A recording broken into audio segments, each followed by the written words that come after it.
The blizzard came roaring over the plains like a wounded beast, screaming against the eaves of the old Harper ranch house and drowning the night in swirling white. Inside, lantern light wavered across pine-knotted walls, casting long, trembling shadows that made the place feel lonelier than usual. Cade Harper stood by the frosted window with his arms crossed, jaw tight, watching the storm bash itself against the world. He'd seen storms like this before. Hell, he'd ridden through worse, but something about tonight's wind carried a restless kind of sorrow, a note he couldn't quite name, as if the storm itself was calling for someone, or someone trapped inside it was calling for him. And that didn't sit easy with a man who'd spent the last 4 years just trying to carve out some peace for himself and his little girl. Peace didn't come easy on the frontier, not for men who'd buried their wives too early and learned to raise their children with hands meant for ranch work, not braiding hair or calming nightmares. Cade took a long breath and let it roll out slow. His daughter, 7-year-old Josie,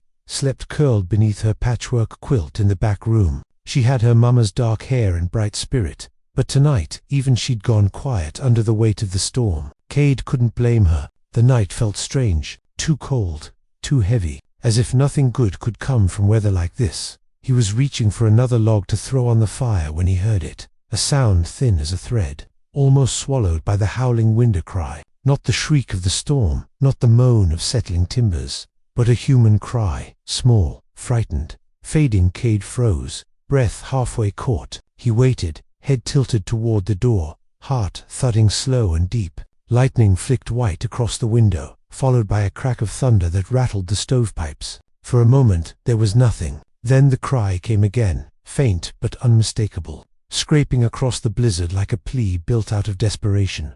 Lord above. Cade straightened. The ranch lay nearly 5 miles from town, surrounded by miles of open range and the skeletal remains of cottonwoods long since surrendered to winter. No one should have been out there, not in this, not unless they were lost, hurt, or out of their mind. He snatched his coat off the peg beside the door, tugging it over his flannel shirt. His hat came next, then his gloves, stiff from years of wear. He grabbed his rifle not because he figured he'd need it, but because a man never knew what he'd run into in the dark, and pulled the door open. The storm punched him full in the face, icy needles stinging his cheeks. Blast, he muttered, stepping onto the porch. Snow whirled across the yard, piling high against the fence rails. He squinted into the white, listening hard. Another cry closer now. He followed it down the steps, boots crunching through drifts that came almost to his knees. The wind tried to shove him sideways, but Cade was built like the oak beams that held up his barn, broad-shouldered, steady,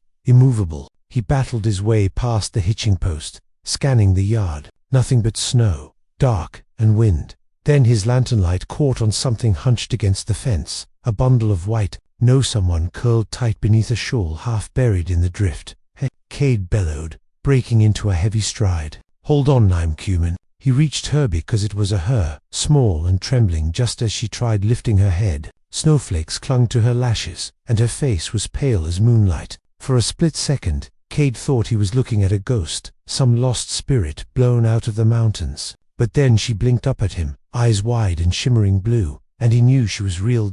And she was freezing to death. Ma'am. Cade knelt in the snow. Can you hear me? Her lips parted, but the words were swallowed by the wind. Her teeth chattered so violently he could hear it. Cade didn't waste another second. He scooped her into his arms. She weighed almost nothing and carried her through the storm back toward the house. The moment they crossed the threshold, the heat hit her like a wall, and her small, gloved fingers clutched at his coat as though afraid he'd disappear. It's all right, he murmured, kicking the door shut behind them. You're safe now.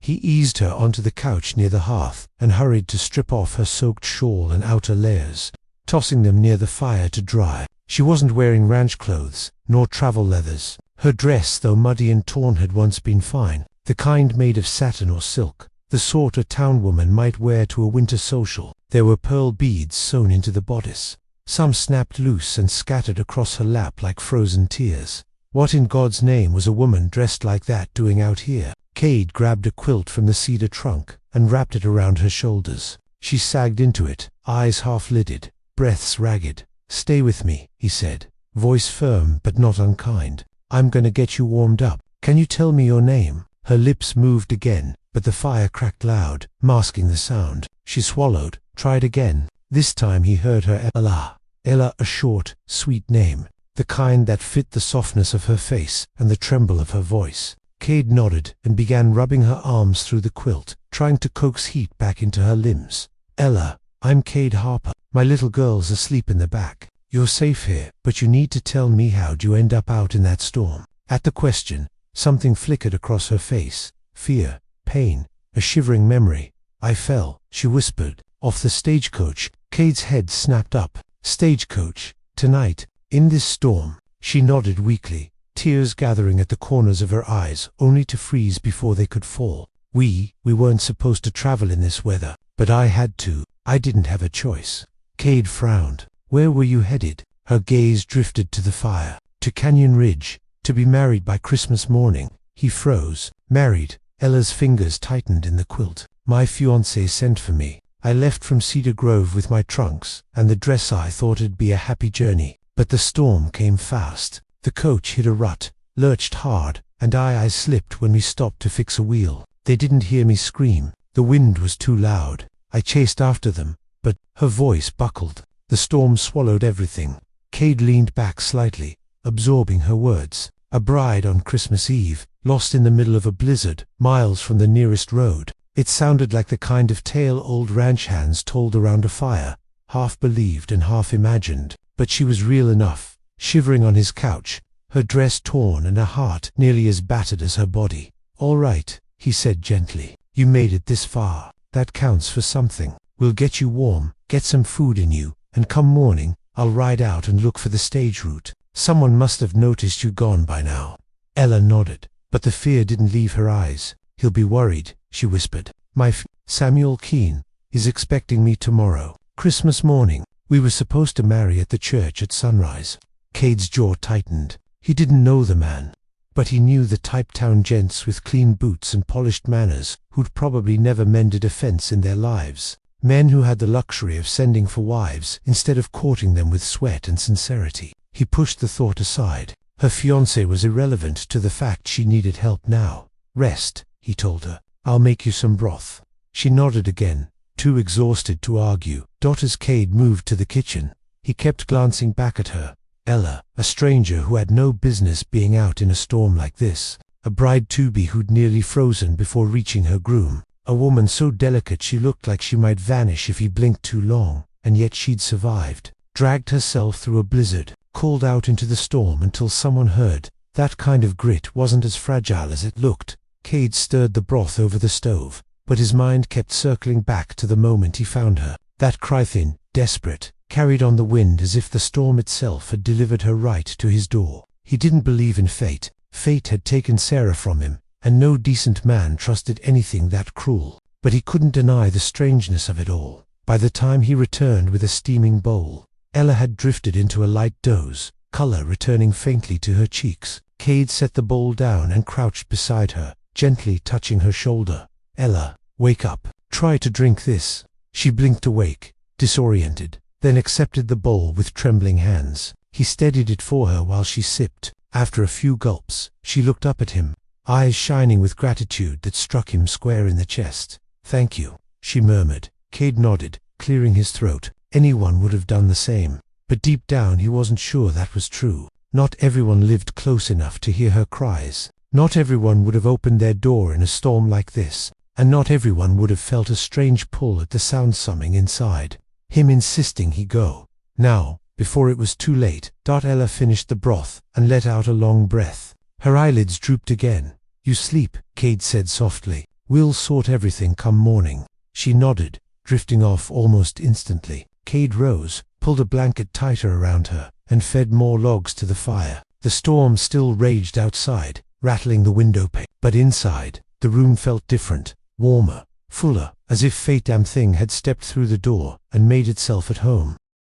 Cade stood by the fire for a long time, watching the flames dance and the snow whip past the windows. On any other Christmas Eve, he would have been alone with his daughter, trimming the small cedar Josie insisted they decorate every year. He would have tucked her in, read her the story of the 3 wise men, and tried not to think about the empty place where Sarah should have been. But tonight, a stranger slept on his couch, a bride who'd lost her way, a woman rescued by the thin desperate cry carried through the storm.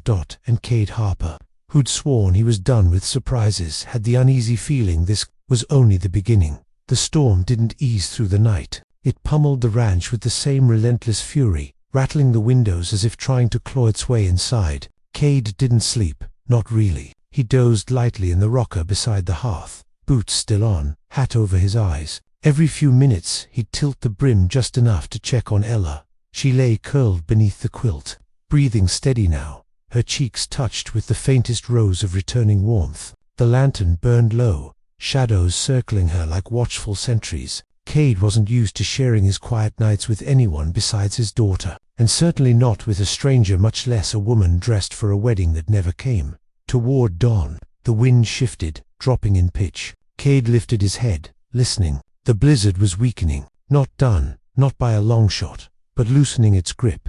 Good. He'd ride out once the light peeked over the ridge. Josie stirred then, padding softly into the room with her blanket trailing behind her like a small ghost. She blinked up at her father, eyes wide when she saw Ella sleeping on the couch. "Daddy, who's that lady?" Cade set his hat aside and motioned her nearer. "Someone the storm tried to take," he murmured, "but we beat it to her." Josie approached slowly, gaze filled with the innocent curiosity of a child who'd only ever known kindness under her father's roof. She touched the edge of Ella's quilt with careful fingers. "Is she an angel?" Cade snorted softly. "No, flesh and bone like the rest of us. But she might be feeling a bit like heaven saved her, considering the night she had." As if sensing eyes on her, Ella stirred, breath hitching slightly. Her lashes fluttered open. For a second she looked frightened, lost, like she'd woken in the wrong life. Then she saw Cade and relaxed, tension easing from her shoulders. Her gaze softened further when she noticed Josie. "Oh, Ella," whispered, voice hoarse. "Hello there." Josie smiled shyly. "Hi, I'm Josie Harper." "Daddy said the storm almost took you." Ella's expression wavered between a laugh and the beginning of tears. "It tried," she said quietly, "but your father stopped it." Cade cleared his throat, uncomfortable under the gentle praise. Anyone would have done the same. Ella looked at him then, truly looked at, eyes tracing the worn worry lines at the corners of his mouth, the stubble shadowing his jaw, the broad shoulders drawn tight with responsibility. "I'm not sure that's true," she said. "But thank you, both of you." Josie crawled onto the rocker with her father, leaning into his arm as she studied their guest. "Are you going to stay for Christmas?" The question caught Cade a little off guard. He opened his mouth to explain that Ella had a man expecting her, one probably tearing up the countryside looking for her, but Ella spoke first. "I don't know," she admitted softly. "I was meant to be somewhere else by morning." Her eyes lowered, and though she tried to hide it, Cade caught the flicker of hesitation, of sadness, when she spoke of that somewhere else. He wasn't sure what to make of that, and the uncertainty worked on him in a way he didn't welcome. "You should rest," he said gruffly, rising from the rocker. "Storms break in. Once it eases up, I'll check the stage route, figure out where they lost you." Ella nodded, but her fingers twisted the edge of the quilt. "Thank you, Mr. Harper." "Cade," he corrected. "Just Cade is fine." Her lips curved faintly. "Then, thank you, Cade." There was something in the way she said it, gentle as snowfall, yet warm as summer sun, that made the room feel suddenly smaller. Cade turned away before he thought too much on it. He saddled his horse, Dusty, in the barn while the wind still clawed at the eaves. The gelding snorted, stamping his hooves as if objecting to the idea of going out in the half-tamed storm. "I know," Cade muttered, tightening the cinch. "Ain't much sense in it. But there's a man somewhere who's planning a wedding come sunrise and hasn't a clue his bride's missing." Dusty flicked an ear, unimpressed. Cade mounted and pushed into the thinning veil of snow. The prairie stretched bleak and white, wind-burned by cold, that bit through wool and leather. He followed the rough cut of the stage road, scanning the drifts for any sign of tracks or an overturned coach. After an hour, he found the place where the wheel had broken splintered wood, half buried. The coach had stopped here, just as Ella had described. He dismounted, studying the churned prints around the area. 2 sets of boot tracks, the driver's and the shotgun guard's. He recognized the pattern. George Minton drove this line, dependable as daylight. If George hadn't noticed Ella missing, it was because the storm had blinded the world. Further down, he found the coach tracks again, only 2 deep, clean ruts carving through the snow. No footprints following behind. No sign Ella had chased them for long. She must have realized immediately they couldn't hear her. Cade frowned. Nothing here surprised him, but something unsettled him. The tracks continued on to town, unbroken,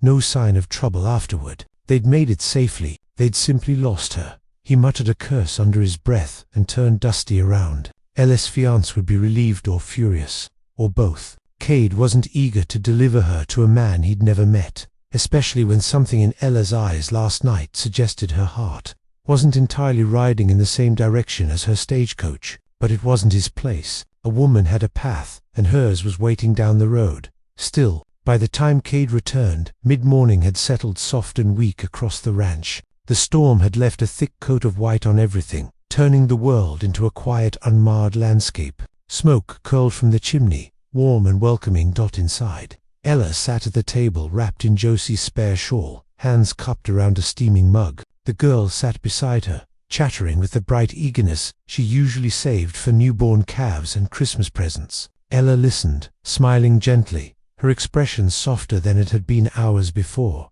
Cade stood a moment in the doorway, snow melting from his coat, watching the two of them. Something warm twisted low in his chest, something dangerous, something he didn't have the right to feel. Ella noticed him first. Her face brightened, relief flooding her features. "You're back, are you?" Cade hung his hat, found where the stage stopped. "Looks like the coach made it to town." "Fine. They'll know by now you're missing." Ella stiffened, not visibly enough for Josie to catch, but Cade did. "Did you ride into town?" "No, roads are too blocked. I'll try again this afternoon, once the drifts settle."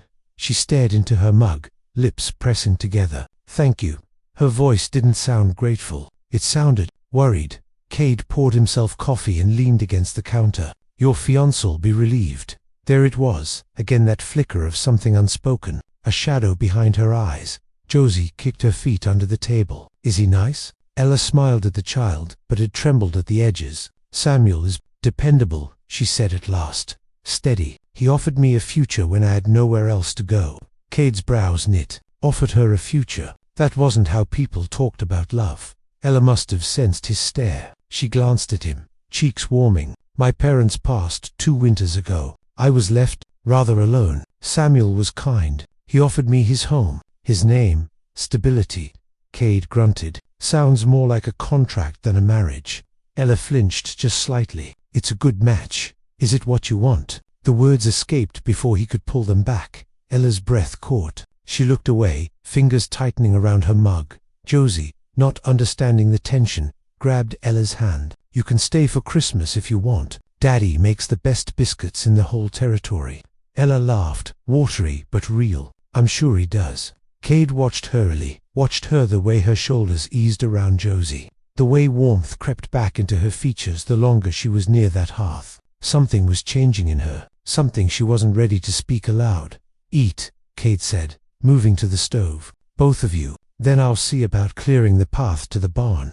But even as he said it, he knew the truth. He wasn't ready to take her into town, and from the way she kept glancing out the window, shoulders drawn tight, neither was she.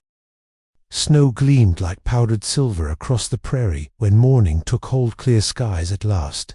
Thin sunlight stretching over the world, as if trying to bless what the storm had nearly taken. Cade stood on the porch, arms folded, watching the light crawl slow across the drifts. It was Christmas morning. Should have felt peaceful. Should have smelled like cinnamon biscuits, and heard Josie humming the carols her mama used to sing. But Cade's mind was tangled tight around one thought. Ella Keene didn't want to go back, and she was too polite, too well-raised, too bound by obligation to admit it. Inside, the house was warm with the scent of coffee and wood smoke. Josie was busy wrapping up a little wooden horse she'd carved for Ella. Cade had helped shave the rough edges, but Josie insisted she'd done all the hard parts. Ella sat by the fire, turning her borrowed shawl in her hands, her eyes moving between the flames and the window. She'd been quiet all morning, though not from cold. Cade stepped inside, brushing snow from his coat. Ella looked up at him, and for a moment something unspoken passed between them, something fragile,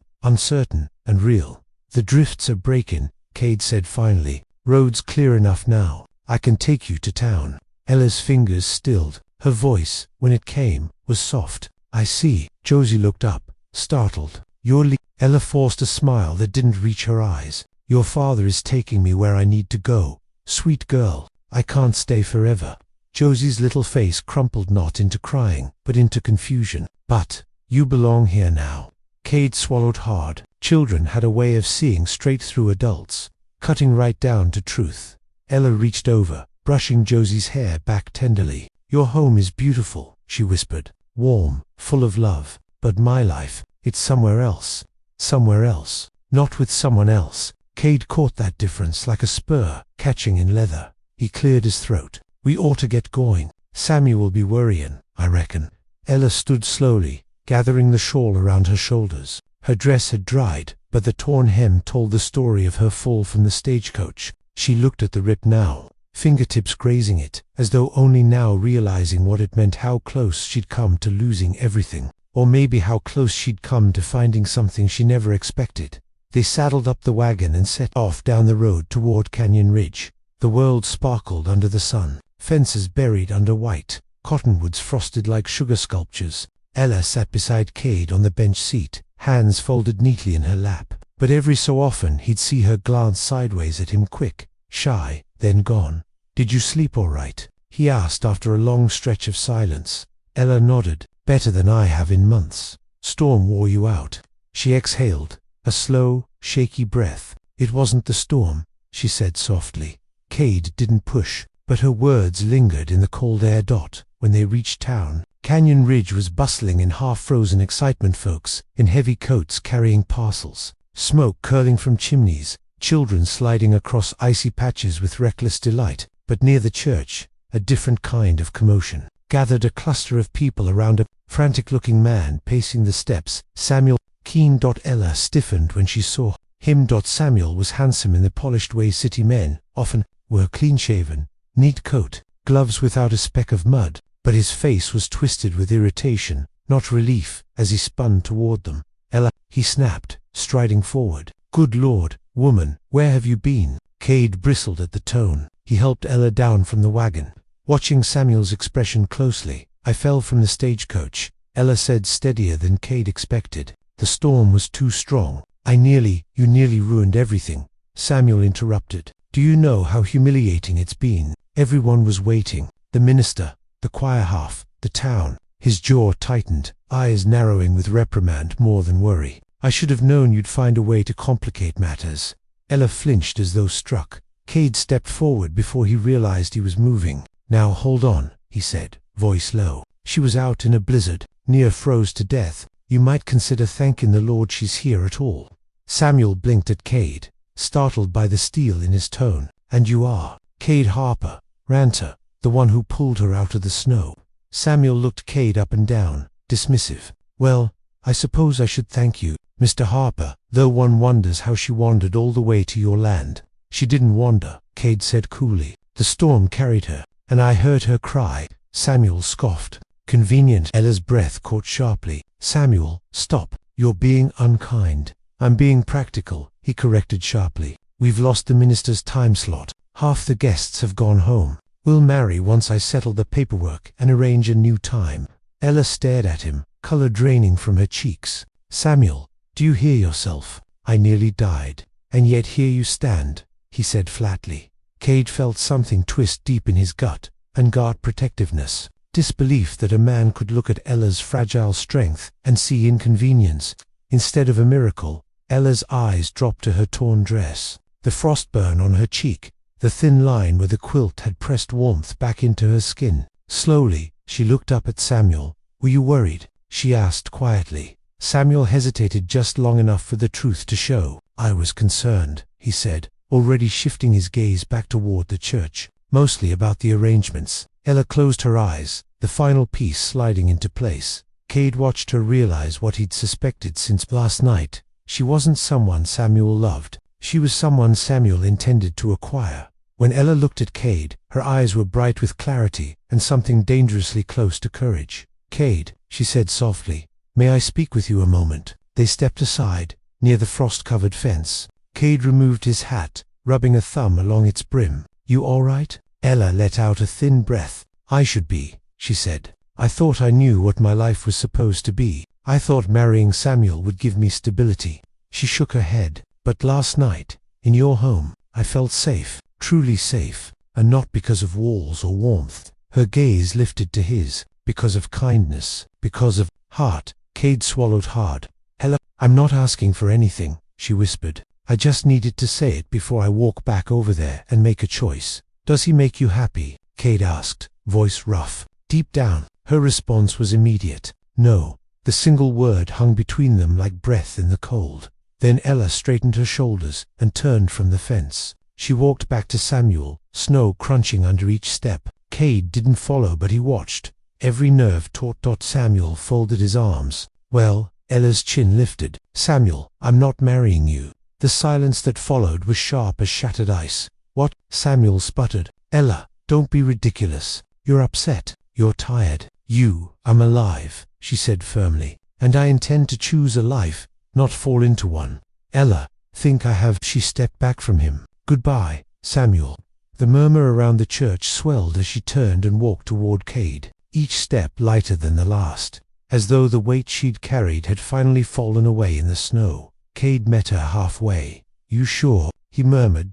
Ella smiled, soft, brave. I'm choosing my own path now. Wherever it leads. Cade felt something warm spread through his chest, something he hadn't felt since before Sarah passed. Hope, quiet, careful hope, Wally said, offering his hand. You're welcome to ride alongside mine a while, if you're wanting. Ella slipped her gloved hand into his. I'd like that very much. They rode back toward the ranch together. Josie perched happily between them on the wagon seat, chattering about biscuits and snow angels and the cedar tree waiting to be decorated. And as the Harper ranch came into view, chimney smoking, windows glowing with home fire, warmth, Ella felt the truth settle deep in her heart. She hadn't been lost in the storm. She'd been delivered straight into the life she never knew she was searching for.